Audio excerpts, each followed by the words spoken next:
ফুলটির নাম আমাদের দেশে মেস্তা জবা, অন্য সব দেশে যাকে বলা হয় মস্কো হিবিস্কাস। অনেকে আবার একে স্থলপদ্ম নামেও চেনেন।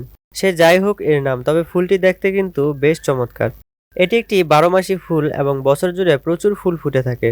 এর প্রধান দুইটি রং হলুদ এবং লাল। ফুল গাছটি দেখতে অনেকটা জংলি প্রজাতির। খেয়াল করলে দেখবেন অনেকটা ঢেঁড়স গাছের মতো দেখতে। গাছের এবং পাতার গায়ে অসংখ্য ঘন লোমে আবৃত, যেগুলো গায়ে লাগলে কিছুটা চুলকানির অনুভূতি হবে। আমার এই ভিডিওতে আপনারা যে ফুল গাছটি দেখতে পাচ্ছেন সেটি কিন্তু রাস্তার ধারে এমনিতেই জন্মেছে। তার মানে এটি যদি আপনারা আপনার বাড়িতে রোপণ করেন তাহলে আপনার তেমন কোনো যত্ন করার প্রয়োজন হবে না।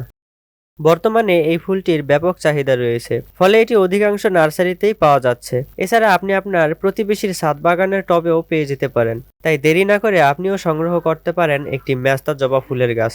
ফুল গাছটি রোদ এবং আলো বাতাস যুক্ত জায়গায় ভালো জন্মায়, তাই এটি এমন কোনো ভালো জায়গায় রাখতে হবে। খেয়াল রাখবেন গাছের গোড়ায় যেন অতিরিক্ত পানি জমতে না পারে, এতে গোড়ায় ছত্রাকের আক্রমণ হতে পারে এবং তা থেকে গোড়া পচে গাছটি মারাও যেতে পারে। হিবিস্কাস পরিবারের এই ফুল গাছটি কয়েক বছর পর্যন্ত বেঁচে থাকে। তাছাড়া এর বীজ থেকেও নতুন চারা তৈরি করা যায়। সবশেষে জেনে রাখা প্রয়োজন টবে রোপণের জন্য এর মাটি তৈরির পদ্ধতি, কি কি উপাদান কতটুকু পরিমাণে নিতে হবে।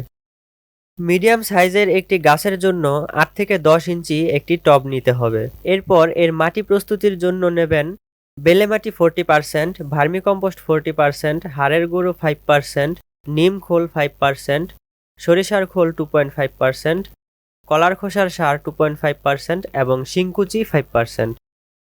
এই সব উপাদান একসাথে ভালো করে মিশিয়ে ফুল গাছটি লাগিয়ে নিন। কিছুদিনের মধ্যে গাছটি এসব খাদ্য উপাদান পেয়ে দ্রুত বাড়তে শুরু করবে। এরপর কলি আসবে এবং কলি থেকে প্রচুর পরিমাণে ফুল হবে। দেখবেন আপনার শখের ফুল বাগানটি পুরোই পরিবর্তন হয়ে গেছে। ফুলে ফুলে ভরে যাবে আপনার বাগান। ভিডিওটি এই পর্যন্তই, আশা করি সবার ভালো লেগেছে। যদি ভালো লেগে থাকে তাহলে অবশ্যই কমেন্ট করে জানাবেন এবং চ্যানেলটি সাবস্ক্রাইব করে বন্ধুদের মাঝে শেয়ার করে দেবেন ভিডিওটি।